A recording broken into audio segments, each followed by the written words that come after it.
coming to Outside Linear Time. It's the Spring 2026 exhibition program for the Harvestworks Art and Technology program. Thank you for coming. We will visit the exhibition works by Qiujiang Levi Lu, which is in this room. Then we're going to go to Seth Cluett. Then we'll go upstairs to Itziar Barrio, Zorica Čolić, and Sara Stern. So that's the plan. And these 5 artists are exploring tactile landscapes where listening becomes a means of navigation, a restructuring of oneself and of our systems of human and ecological resilience. Non-linear narratives explore materiality and physics, conditions of censorship and surveillance and epic tidal shifts. The works employ mechanical sound reproduction and recording, video processing, animation and game engines, stop-motion imaging and sound objects presented through binaural and multi-channel sound. Sort of a summary. So here we are, we're in Tapescape by Qiujiang Levi Lu, and this piece is an audience-activated sound installation that reimagines magnetic tape as a spatial surface for composition. Rather than treating audio tape as a linear medium for fixed playback, the artist has recorded sounds on the audio tape surface that is distributed across these 4 flat panels. They have designed the playback pen for the audience to use to draw across the surface of the tape panels. By moving the pen, the participant activates recorded sounds, and as different paths are traced across the panel, sounds emerge, recede, and shift through the room, making each encounter distinct. Listening becomes an active process of discovery rather than a traditional linear playback experience. The work considers how sound might be composed and encountered outside of linear time. In Tapescape, recording becomes a tactile landscape, and listening becomes that method of navigation. Qiujiang Levi Lu is an experimental musician, media artist, and composer whose work explores the body as a site of sonic transformation.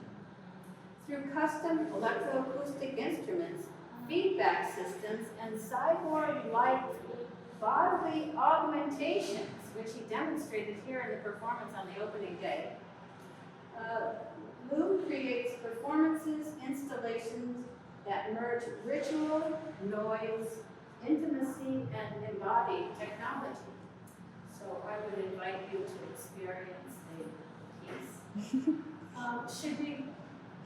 I just had a question for you. Was it accident that the wording outside of linear time was mentioned in the description, or it was the inspiration for the title? It was the inspiration, absolutely the inspiration for the show. Okay.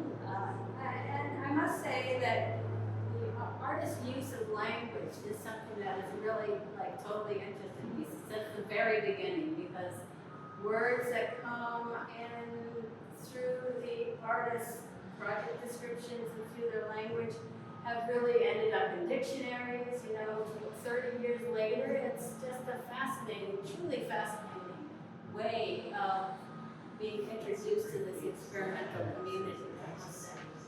I'm really happy. And was it accident that it was the first piece that it opens the exhibition? The positioning of it? No, the positioning is somewhat flexible, again, depending on what the artists are doing and the position within the house. It is a sound house, so all pieces interact with each other. So the ultimate sonic experience really needs to go together. It's kind of a challenge, I must say. But so I think I'll just move on to the second piece, and then if you want to come back to this.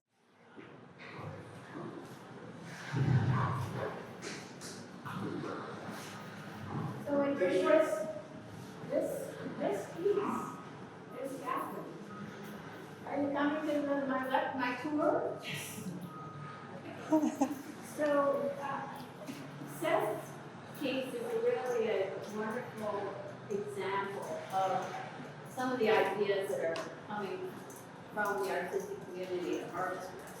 And I'll just tell you, it's called This Meshwork of Interwoven Lines by Seth Cluett, is a sound installation addressing environmental collapse and ecological strain, centered on the breakwater at the boundary between Governor's Island and the Buttermilk Channel. It's part of a series of works that point to systems of resilience at work in the natural world. The title is from a text by Tim Ingle.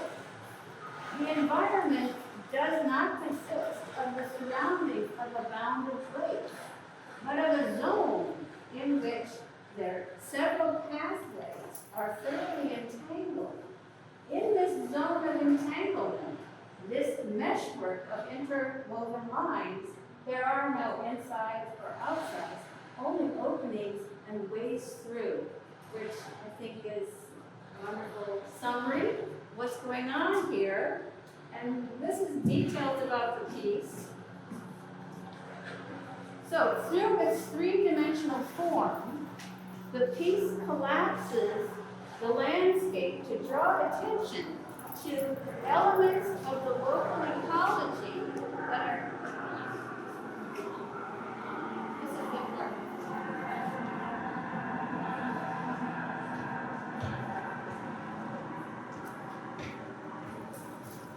When I first heard that, I actually thought it was helpful. Okay, so it draws attention to elements of the local ecology that are harder to perceive from a single position. And he talks about collapsing the landscape. And through the outer, the exterior largest ring presents a monosignal to all 8 loudspeakers of a microphone recorded, pointed directly at the location where the video was taken at the same distance as the camera from the source. Okay, so this is like an actual recording, the outer ring. Now the middle ring represents the second recorded signal monophonically to 4 loudspeakers, roughly 18 feet away from the recording location. So now you're collapsing into one level of collapse. And the far ring presents the monophonic recording recorded at 50 feet from the breakwater. Fascinating to imagine, the collapsing of the landscape is a very visual concept that's quite interesting. The piece rebalances nature against noise, giving the waves, birds, helicopters, and fairy horns equal footing to expose relationships that are hidden by the noise of human interaction. Like if you're talking with someone and you're having this human interaction, all of these sounds are not of equal footing, which I thought was an amazing kind of concept to visualize. Okay, the video of the breakwater and all 3 audio layers are on the same axis as the crow flies from the installation. So they're all going like this. And if you were to be a crow and fly, you would hit the position of the original recording, right? This is all wonderful. So technically, the artist is exploring the depth information hidden in audio signals that can be revealed when the source is played back monophonically through a wide speaker array. This is not Wavefield synthesis, though it's related. And Seth Cluett is a composer and artist whose quiet, patient music explores the territory between the senses with a compelling attention to perception.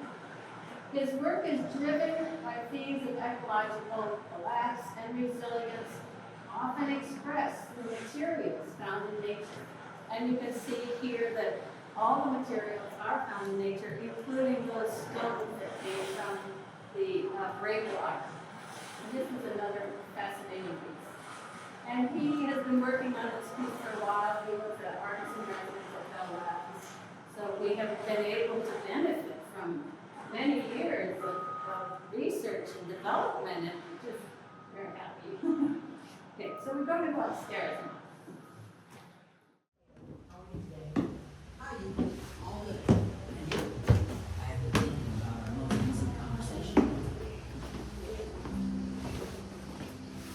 This is also a part of the VRP stone. Geometry is the gateway to truth. Not just the kind drawn in sand, but the kind that exists in the soul. Truth? I see no gateway, only lines, angles, proofs.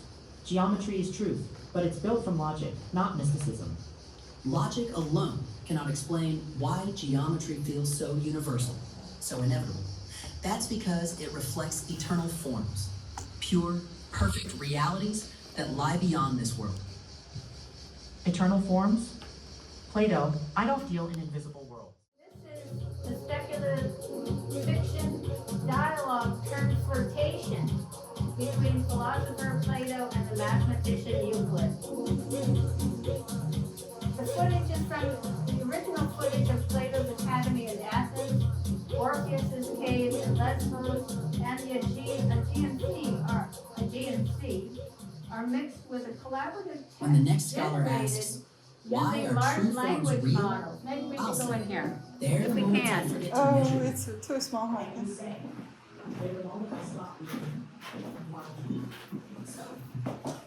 Is it that?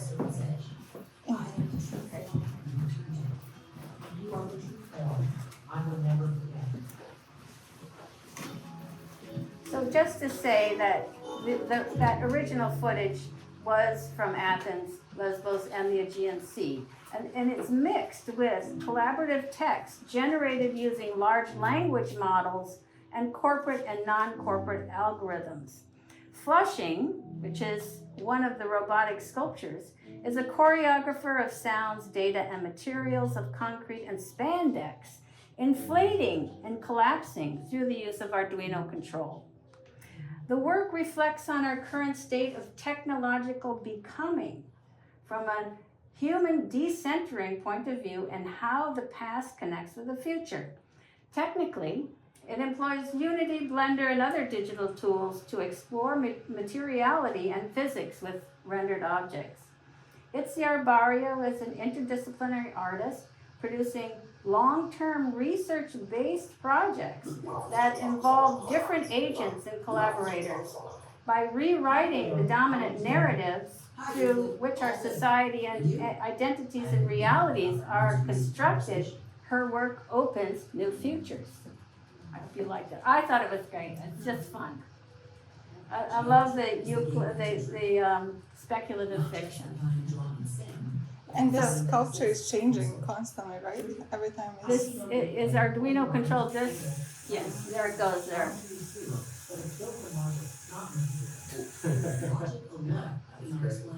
And then you may see the inflatable collapsing and inflating as we go by. So we can go down the hallway. We'll go to Zorica Čolić's work. Never noticed. It's so funny. My first rule, a circle that doesn't need to have its edge measured. Savagely unmeasurable.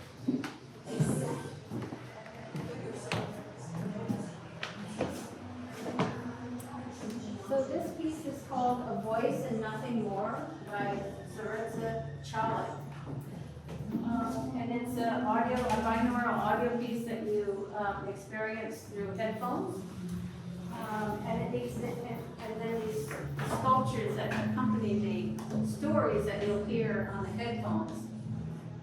It examines the psychological effects of living under conditions of increased censorship and surveillance.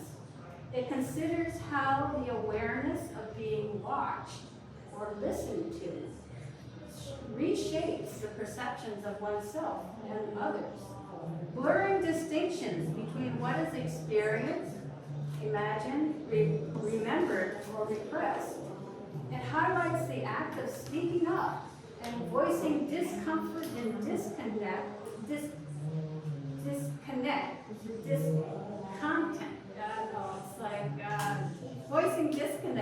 voicing discomfort while encouraging a way to live and find creativity within it. Structured around three loosely related narratives, animal, voice, and dream, the work traces the inner thought processes of an individual negotiating feelings of safety, exposure, and threat. One narrative unfolds as a reflection on public and domestic safety.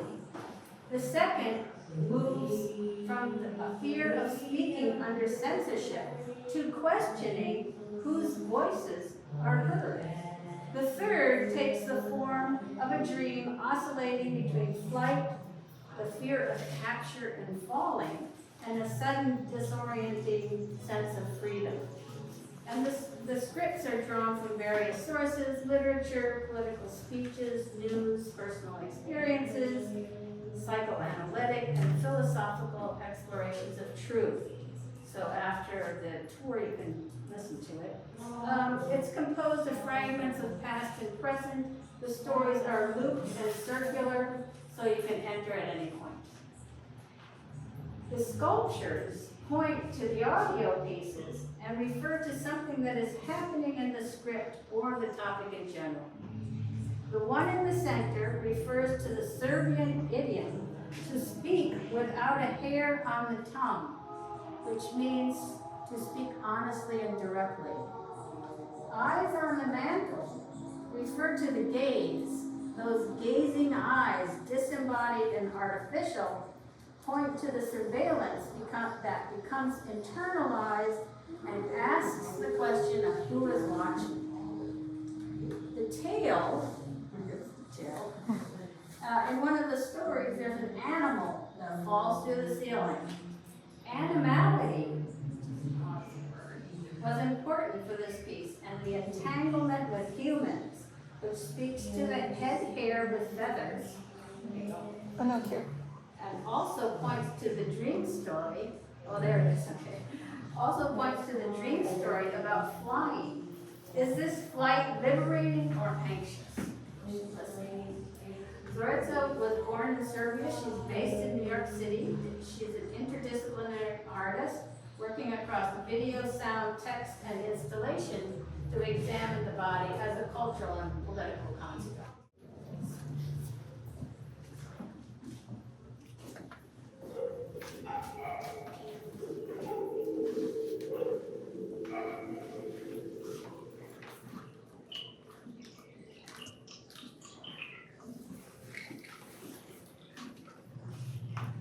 The watchman rises, he stretches, yes, he stretches. Okay, here I am to watch out for whatever might be happening today, every 6 hours. Oh, here it comes, the tide, the tide, the tide. The tide is coming up. The tide is coming up. Better mark it now. So this is called Marsh by Sara Stern. It's an experimental plein air stop motion animation filmed in the salt marsh of Provincetown, Massachusetts. The piece responds to this place of constant change with improvised movement. Fantastical characters perform and sing on behalf of the marsh, as if performing a fragmented ecological opera, where human activity is consumed but never digested. The marsh becomes a kind of mirror to human activity, which is a theme throughout the video. Characters gaze upon themselves in mirrors, send mirrors out to sea, and find their reflection in the rising tide. Over the course of a full tide cycle, the site transforms from a desert-like environment to a full oceanscape and back again. The marsh soundscape integrates field recordings from above and below the water and granular synth experimentation with samples from field recordings, theremin, and voice. Sara Stern is an interdisciplinary artist.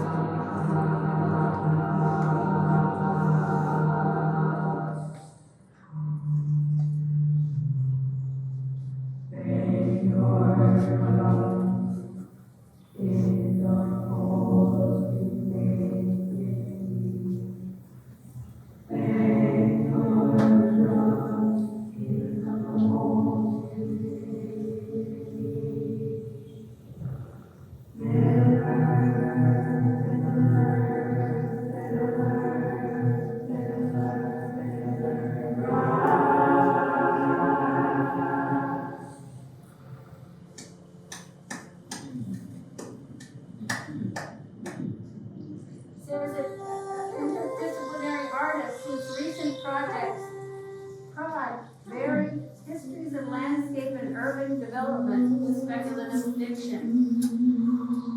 She works across and between moving image installation, multimedia performance, animation, architectural and intervention, printmaking, and sculpture. Stop again until I'm ready to party again, because this place